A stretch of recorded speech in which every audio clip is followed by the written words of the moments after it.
mga guys, bago maligo,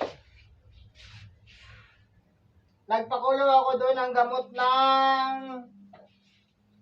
talbos ng bayabas. Para panggamot dito sa mga sugat ko. Yan. So mga guys,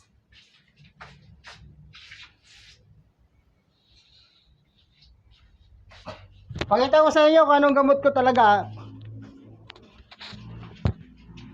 Ayan o. Diyan galing sa puno ng bayabas na yan. Tikto na pala tayo. Tikto na to ha. Tikto. Wala nang cut. So good. Ayan na. Pinakuluan. Para maniwala kayong galing dito. O ayan, mga pinagputulan o. O ayan o. Sabay mga dipunto na yan. Baka maya malagay pa ako ng sinungaling dito sa mga sa content na to. Sana pinagputulan ko. Pero baka maging sinungaling pa ako nito. Ayan na mga guys oh, mga pinagputulan ko. Yan, ayan oh. Baka sabihin nyo sinungaling ako ah. Tumatanda na. O ayan na, mga pinagtuklapan ko. Madali lang siyang magluma. Ayan. Kikitaan nyo na. O ayan o.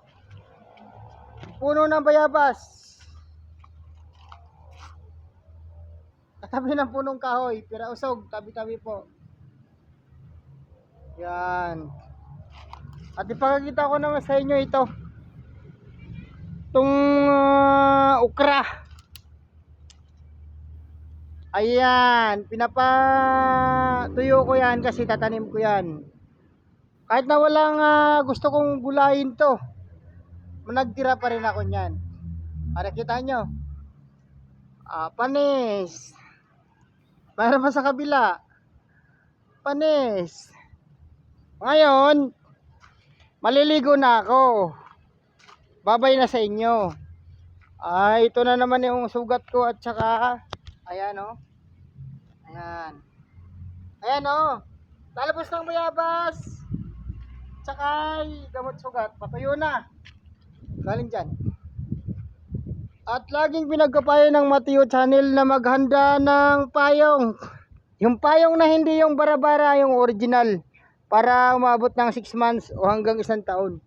Dahil yung ulap natin, pag-December, tag-ulan. So mga guys, pag may sugat, alam nyo nang gagawin. Magpakulo ng talbos ng bayabas. Okay. Tulong-tulong po tayong yung gapin ng mga scammer. Mahiya naman kayo mga scammer. Kumilos kayo, dumiskarte kayo ng inyo. Gumawa kayo ng sarili nyong pahina. Gumawa kayo ng sarili nyong diskarte. Di yung mag-abang kayo ng lulukuhin.